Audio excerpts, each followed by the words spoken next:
नमस्कार दोस्तों, स्वागत है आपका हमारे चैनल लेमन चिली क्रॉनिकल्स पर, जहां हम आपको भगवान विष्णु के दशावतारों की अद्भुत कहानियां सुना रहे हैं। पिछले वीडियो में हमने आपको बताया था कि कैसे भगवान विष्णु ने वराह अवतार लेकर हिरण्याक्ष का वध किया और पृथ्वी को उसके चंगुल से मुक्त कराया। आज की कहानी है हिरण्यकश्यप और उसके बेटे प्रहलाद की, और कैसे भगवान विष्णु ने नरसिंह अवतार में प्रकट होकर अधर्म का अंत किया। यह कहानी न केवल रोमांचक है, बल्कि हमें सिखाती है कि सच्ची भक्ति और धर्म की हमेशा जीत होती है। तो चलिए बिना देरी किए कहानी की शुरुआत करते हैं। हिरण्यकश्यप असुरों का राजा और हिरण्याक्ष का बड़ा भाई भगवान विष्णु से बदला लेने के लिए दृढ़ संकल्पित था। उसका गुस्सा तब और बढ़ गया जब भगवान विष्णु ने उसके भाई हिरण्याक्ष को वराह अवतार में मार डाला। बदले की भावना से प्रेरित होकर हिरण्यकश्यप ने अमरता प्राप्त करने की इच्छा की ताकि कोई भी देवता, दानव या मनुष्य उसे न मार सके। इस उद्देश्य को पूरा करने के लिए हिरण्यकश्यप ने कठोर तपस्या शुरू की। वह घने जंगल में चला गया और वर्षों तक एक पैर पर खड़ा होकर तपस्या की। उसने खाने पीने का त्याग कर दिया और केवल तपस्या में लीन हो गया। दूसरी तरफ हम देखते हैं हिरण्यकश्यप की पत्नी का नाम कयाधु था। वह एक साधारण स्त्री थी जो अपने पति के अधर्मपूर्ण कृत्यों से परेशान थी, लेकिन उसने हमेशा अपने कर्तव्यों को निभाया और अपने परिवार की देखभाल की। जब हिरण्यकश्यप ने भगवान विष्णु से बदला लेने के लिए कठोर तपस्या शुरू की, तो वह जंगल में चला गया और अपनी पत्नी कयाधु को अकेला छोड़ दिया। इस बीच देवताओं ने देखा कि हिरण्यकश्यप अपनी तपस्या से ब्रह्मांड के संतुलन को बिगाड़ रहा है। वे चिंतित हो गए और सोचने लगे कि हिरण्यकश्यप को कैसे रोका जाए। हिरण्यकश्यप के तपस्या में लीन होने के कारण उसके राज्य में सुरक्षा कमजोर हो गई थी। इसका फायदा उठाकर देवताओं ने असुरों के राज्य पर हमला कर दिया। देवताओं का उद्देश्य हिरण्यकश्यप की सत्ता को कमजोर करना था। इस दौरान उन्होंने हिरण्यकश्यप की गर्भवती पत्नी कयाधु को बंदी बना लिया। देवताओं का मानना था कि हिरण्यकश्यप का पुत्र भी अपने पिता की तरह अत्याचारी हो सकता है, इसलिए उन्होंने कयाधु को मारने का विचार किया। लेकिन तभी नारद मुनि प्रकट हुए। उन्होंने देवताओं को रोकते हुए कहा, कयाधु कोई अपराधी नहीं है, वह निर्दोष है, और उसके गर्भ में जो बच्चा है वह अत्याचारी नहीं होगा, बल्कि वह भगवान विष्णु का महान भक्त बनेगा। नारद जी ने देवताओं से कहा कि इस बच्चे को बचाना चाहिए, क्योंकि वह एक दिन धर्म की स्थापना करेगा। देवताओं ने नारद जी की बात मान ली और कयाधु को नारद मुनि के आश्रम में छोड़ दिया।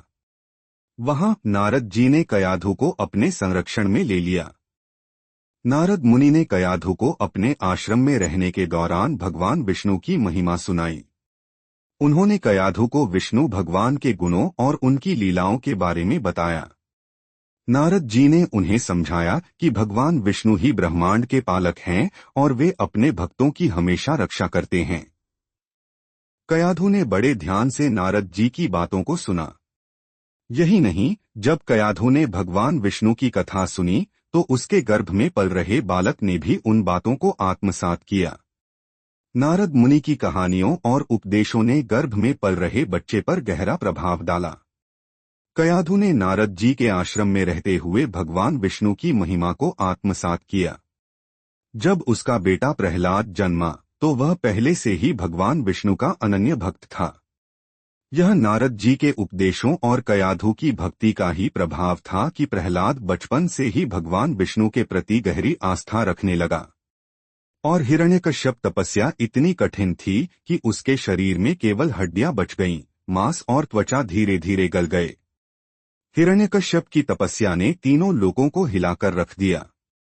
देवता और ऋषिमुनि सभी चिंतित हो गए कि अगर हिरण्यकश्यप को अमरता का वरदान मिल गया तो वह अजय हो जाएगा और उसके अत्याचारों से कोई बच नहीं सकेगा।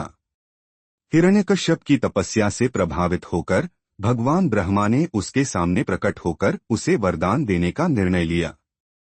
ब्रह्मा जी ने कहा, हिरण्यकश्यप, मैं तुम्हारी तपस्या से प्रसन्न हूँ। मांगो, क्या चाहते हो? हिरण्यकश्यप जानता था कि सीधी अमरता मांगना संभव नहीं है, क्योंकि ब्रह्मा जी ऐसा वरदान नहीं दे सकते।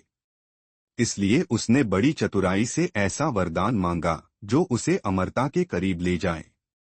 उसने कहा, हे ब्रह्मा जी, मुझे ऐसा वरदान दीजिए कि मुझे न कोई मनुष्य मार सके, न कोई जानवर, न दिन में न रात में मेरी मृत्यु हो, न घर के भीतर न बाहर मेरी मृत्यु हो, न आकाश में न पृथ्वी पर मेरा वध हो सके, न किसी अस्त्र हथियार से न शस्त्र दस्तार से मेरी मृत्यु हो। ब्रह्मा जी ने तथास्तु कहा और उसे वरदान दे दिया। इस वरदान से हिरण्यकश्यप को लगा कि अब उसे कोई मार नहीं सकता और वह अमर हो गया है। जब हिरण्यकश्यप ने अपनी कठोर तपस्या समाप्त की और भगवान ब्रह्मा से वरदान प्राप्त करके अपने राज्य में वापस लौटा, तो उसे यह जानकर बहुत आश्चर्य हुआ कि उसकी पत्नी कयाधु ने नारद मुनि के संरक्षण में रहते हुए भगवान विष्णु की भक्ति की थी। लेकिन कयाधु के धर्मपरायण स्वभाव को देखते हुए हिरण्यकश्यप ने उस पर कोई क्रोध नहीं किया, क्योंकि उसका ध्यान अब अपने स्वयं के अहंकार और शक्ति पर केंद्रित था। वरदान मिलने के बाद हिरण्यकश्यप का अहंकार 7वें आसमान पर पहुंच गया। उसने खुद को अजेय मान लिया। उसके मन में यह विश्वास हो गया कि अब उसे कोई भी पराजित नहीं कर सकता, न देवता, न मनुष्य और न कोई अन्य प्राणी। अहंकार में चूर होकर उसने पूरे संसार पर अपना अधिकार स्थापित करना शुरू कर दिया। उसने देवताओं को स्वर्ग से खदेड़ दिया और खुद को ब्रह्मांड का राजा घोषित कर दिया। उसने अपने राज्य में विष्णु की पूजा पर प्रतिबंध लगा दिया और यह आदेश दिया कि केवल उसकी पूजा की जाएगी। हिरण्यकश्यप ने अपने राज्य में अत्याचारों की बाढ़ ला दी। जो भी उसके आदेश का पालन नहीं करता, उसे कठोर दंड दिया जाता। उसने खुद को ईश्वर के बराबर मान लिया और सोचा कि अब कोई उसे रोक नहीं सकता। उसकी यह सोच उसे और भी क्रूर और निरंकुश बना गई। हिरण्यकश्यप को असली झटका तब लगा जब उसने देखा कि उसका पुत्र प्रहलाद भगवान विष्णु का अनन्य भक्त है। यह बात उसके लिए असहनीय थी, क्योंकि उसने पूरे राज्य में भगवान विष्णु की पूजा पर प्रतिबंध लगा दिया था और खुद को ही पूजा का केंद्र बना दिया था। प्रहलाद की विष्णु भक्ति हिरण्यकश्यप के लिए एक चुनौती थी। उसने कई बार प्रहलाद को समझाने की कोशिश की और कहा, प्रहलाद, मैं तुम्हारा पिता हूँ। तुम्हें मेरी पूजा करनी चाहिए। तुम विष्णु की पूजा क्यों करते हो, जो मेरे शत्रु हैं? लेकिन प्रहलाद ने बड़े ही विनम्रता से उत्तर दिया, पिताजी, भगवान विष्णु ही सबके स्वामी हैं। वे ही सृष्टि के पालनकर्ता हैं। उनकी भक्ति ही सच्ची है। प्रहलाद के इस उत्तर से हिरण्यकश्यप का गुस्सा 7वें आसमान पर पहुंच गया। उसने प्रहलाद को बार बार धमकाया और उसे अपनी भक्ति छोड़ने के लिए मजबूर किया। लेकिन प्रहलाद हर बार अपने विश्वास पर अडिग रहा। प्रहलाद ने अपने पिता के आदेशों की परवाह किए बिना भगवान विष्णु की भक्ति को अपने जीवन का आधार बना लिया। वह हमेशा अपने मित्रों और साथियों को भी विष्णु भक्ति के बारे में बताता और उन्हें सिखाता कि सच्चा धर्म क्या है। हिरण्यकश्यप ने जब देखा कि उसका पुत्र विष्णु का भक्त है, तो उसे अत्यंत क्रोध आया। उसने सोचा कि यह उसके राज्य और उसकी शक्ति के लिए एक बड़ी चुनौती है। उसने अपने पुत्र को कई बार समझाने और धमकाने की कोशिश की, लेकिन प्रहलाद ने हमेशा शांतिपूर्वक उत्तर दिया, पिताजी, भगवान विष्णु ही सच्चे ईश्वर हैं। वे ही सबकी रक्षा करते हैं। उनकी भक्ति ही हमारा धर्म है। हिरण्यकश्यप ने अपने सेवकों को आदेश दिया कि वे प्रहलाद को सख्त सजा दें, ताकि वह विष्णु की भक्ति करना बंद कर दे। उसने प्रहलाद को मारने के लिए कई योजनाएं बनाईं। पहले प्रयास में हिरण्यकश्यप ने आदेश दिया कि प्रहलाद को विष के प्याले में डुबो दिया जाए। लेकिन भगवान विष्णु की कृपा से विष भी अमृत बन गया और प्रहलाद का कुछ भी नहीं बिगड़ा। हिरण्यकश्यप ने दूसरे प्रयास में प्रहलाद को जंगली उग्र हाथियों के सामने डाल दिया। उसका विचार था कि ये विशालकाय हाथी प्रहलाद को कुचलकर मार देंगे। लेकिन भगवान विष्णु की कृपा से हाथी शांत हो गए और प्रहलाद को कुछ भी नहीं हुआ। हाथियों ने उसे कोई हानि नहीं पहुंचाई। अगले प्रयास में हिरण्यकश्यप ने प्रहलाद को एक ऊंचे पहाड़ से नीचे फेंकने का आदेश दिया। उसने सोचा कि इतनी ऊंचाई से गिरने पर प्रहलाद की मृत्यु निश्चित है। लेकिन जब प्रहलाद को फेंका गया, भगवान विष्णु ने उसे अपने दिव्य हाथों से थाम लिया और प्रहलाद सुरक्षित नीचे आ गया।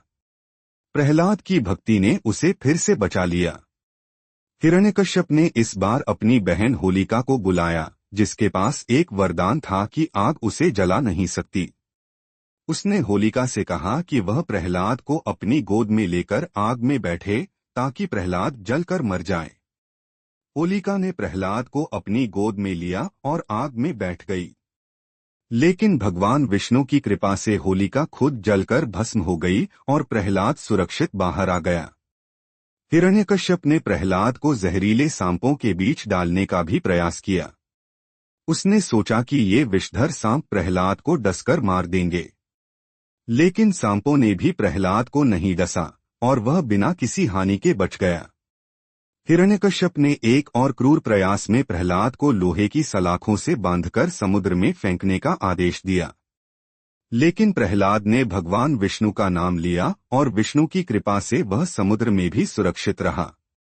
सलाखें टूट गईं और प्रहलाद सुरक्षित बाहर आ गया। जब हिरण्यकश्यप के सभी प्रयास प्रहलाद की भक्ति को समाप्त करने में विफल हो गए, तो उसका क्रोध चरम सीमा पर पहुंच गया। उसने प्रहलाद से कहा, क्या तुम्हारा भगवान विष्णु हर जगह हैं? क्या वे इस खंभे में भी हैं? प्रहलाद ने दृढ़ता से उत्तर दिया, हाँ पिताजी, भगवान विष्णु हर जगह हैं। वे इस खंभे में भी हैं। हिरण्यकश्यप ने क्रोध में आकर उस खंभे को तोड़ने का आदेश दिया ताकि वह यह साबित कर सके कि विष्णु कहीं नहीं है। जैसे ही खंभे को तोड़ा गया, उसमें से भगवान विष्णु का एक अद्भुत रूप प्रकट हुआ। यह रूप न तो पूरी तरह मनुष्य का था, न ही पूरी तरह पशु का।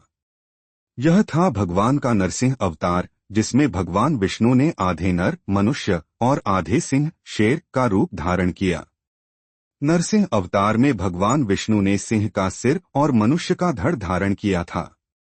उनका यह रूप इतना भयानक था कि सभी देवता और दानव भयभीत हो गए। यह रूप हिरण्यकश्यप को मारने के लिए विशेष रूप से बनाया गया था, जो ब्रह्मा के दिए वरदान के अनुसार किसी मनुष्य या जानवर द्वारा नहीं मारा जा सकता था।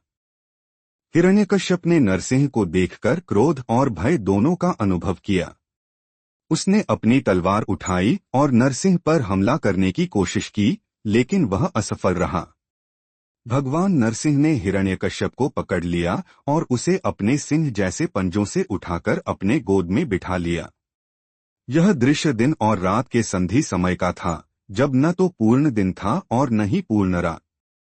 भगवान नरसिंह ने हिरण्यकश्यप को अपने गोद में उठाया, जो न तो जमीन पर था न ही आकाश में। उन्होंने उसे महल के प्रवेश द्वार पर एक चौखट पर रखा, जो न घर के भीतर था और न ही बाहर। भगवान नरसिंह ने अपने तीखे नाखूनों से हिरण्यकश्यप का सीना फाड़ दिया, जो न तो कोई हथियार था और न ही शस्त्र। इस प्रकार उन्होंने हिरण्यकश्यप का वध कर दिया और ब्रह्मा के वरदान का उल्लंघन किए बिना धर्म की रक्षा की। हिरण्यकश्यप के वध के बाद भगवान नरसिंह का क्रोध शांत नहीं हो रहा था। देवताओं ने उन्हें शांत करने के लिए प्रार्थना की, लेकिन भगवान नरसिंह का उग्र रूप देखकर कोई भी उनके पास जाने का साहस नहीं कर सका। तब प्रहलाद ने आगे बढ़कर भगवान नरसिंह की पूजा की और उनकी भक्ति में प्रार्थना की। प्रहलाद की भक्ति और विनम्रता ने भगवान नरसिंह को शांत कर दिया। उन्होंने प्रहलाद को आशीर्वाद दिया और उसे धर्म की राह पर चलने के लिए प्रोत्साहित किया।